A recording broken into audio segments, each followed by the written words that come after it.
This is how you get views. You put auto in the video. Let's start. This week I thought it would be good to kind of start talking about some of the tech components of the show and talk about building the set. One of the challenges of doing A Christmas Carol is that we go to so many locations, and that becomes a challenge when you can't move scenery. I've done this show before with a lot of props and just kind of suggested set pieces, even doing it as a one-person show, and it's too much. It's too much, it's visually distracting, so I really wanted to simplify it and really go back to what did Dickens have while he was doing his readings. So, because I am a Dickens nerd, there is a book all about Dickens doing his readings. This is Dickens' desk right here on the cover. This is the one that he traveled with, and I thought I would start off by telling you about building the desk that I'm using. Today, I'm in the process of building the reading desk. This is what I'm making. There are the plans. Some of the material. I have more. Yeah. So I'm gonna start putting this thing together. Let's start building. Those are the pieces so far. So the two sides, the front, and then the top. Have a little bit more before I can get the fabric on, but we're getting closer. There it is, kind of the rough shape of it. Right now I'm figuring out where do all of the bolts go for holding it all together. You can see like in here, it's going to all be held together with those kind of wing nuts. You can see some of them in there so that it can come apart for storage, and if it had to come apart for, say, tour travel or something. But that's where it's at right now. Okay, so it's about a week later, just with clients and everything. I haven't had the time to be back working on the desk, but I got it painted today. Well, at least the legs. I stained it, theater paint, but really reduced water, so kind of stained it. There it is. Getting even closer. Next step is getting the fabric on, so I'll show you that here in a little bit. I moved downstairs because it was getting cold and I needed an electrical outlet for my electric staple gun.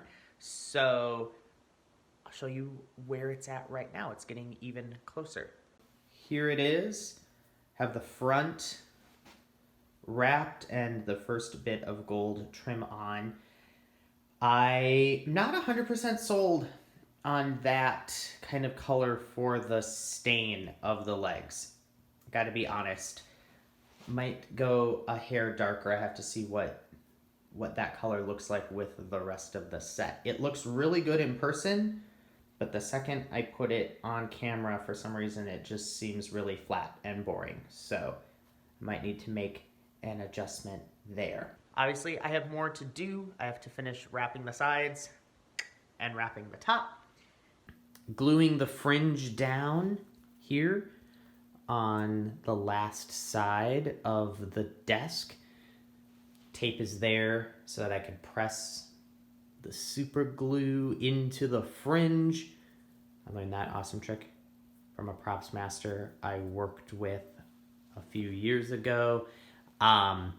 Yeah, so there are the pieces. You can see the front has the brass tacks holding the fringe in place.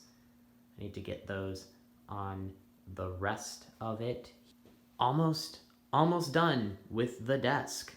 The next challenge was building the backdrop and figuring out what that was going to be. The backdrop has to serve several kind of complicated functions. First of all, it has to support the weight of the the big overall frame. It has to support the weight of the projection screen.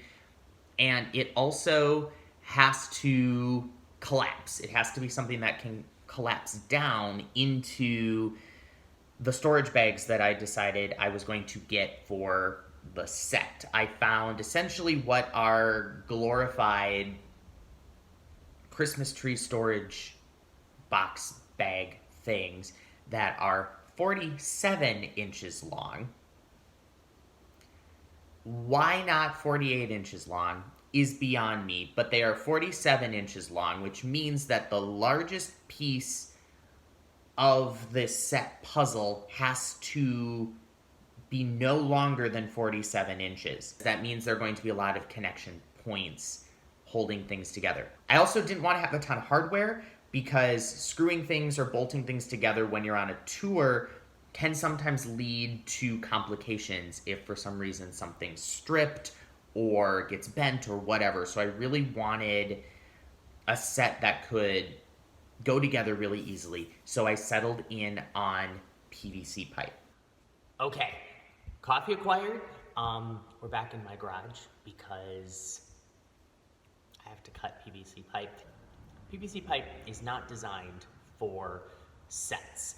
To kind of pack everything up, it's basically built like one of those collapsible snap together tents, but some of the pieces are going to be glued together in advance so that it's easier to put together kind of on site, if that makes sense. Here we go.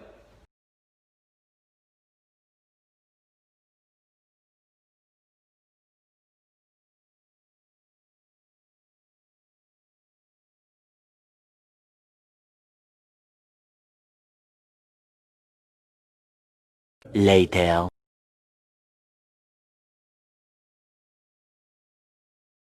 Okay, so here is part of the big proscenium picture frame. I had to combine two pieces of trim, you can see. There we go. Two pieces of trim to make a fancier border. It's cut into 3 sections for each side so that I can haul it easier for the tour. But now I gotta paint the base coat. This gross brown, and it's kind of, I guess, I don't know, chocolate color brown. But whatever color you put under gold paint is kind of like what color comes through. I kind of wanted more of an antique-y gold, so I'm going to try this brown underneath it and see if I want to do that or if I need to add more red. All of the border is painted. I did a sample of it in the gold, which looks really cool, except it looks like wood grain. So there it is, just gold. There it is, antiqued gold, and it looks like yellow wood. It looks really cool. I love the dimensionality. So I gotta come somewhere in between. Still working on it, but we're getting closer. Other fun things that have happened. The promotional items are here. I have the really cool postcards. I think as a director, one of the most important things for me, I don't know if this is just my graphic design background or if I'm that much of a control freak, but I have to say there's something as a director that part of my process is coming up with what is the promotional component of the show. What is it that goes out into the world? Like, what do the posters look like? What do the programs look like? What are those graphics that are part of telling the story and part of shaping the story? I always get really excited when I see the poster for a show, and I always love designing the posters for the shows that I direct. I have the poster for A Christmas Carol, which actually turned out a little different than I was planning. So here it is. I had originally wanted this like brocade on it, but there was something about it when it was this big that it just, I don't know, that pattern got really distracting. This is just really simple and really clean, and I really like it. And it just really feels like reminiscent of this. I'm really, really excited with how these turned out. I still like the gold frame and the brocade on these. This is still the show logo that you're gonna see a lot of places, but these just turned out really, really cool. If you're in the Chippewa Valley and you're driving around, probably like November is when I'll start putting them up, and you see those, you know, acknowledge them, because I think they're pretty cool and they're pretty nice. I was also informed that in the last video, I didn't tell you how to get tickets. Probably an important thing. The link for ordering tickets is down in the description box. It is stagedoorunlocked.com/Dickens. Should be pretty easy to remember. Tickets are $20 per device. So basically, an entire family could watch this show for $20, which is a pretty good deal, not going to lie. It's one of the challenges of doing something as a live stream, but it is what it is. If you maybe are watching this and you know of a group that might be interested, maybe it's like a company party, or maybe you work at like an assisted living facility or something, I don't know, Girl Scout troop, whatever. If you are in charge of a group that you think might be interested in having this be an event for you,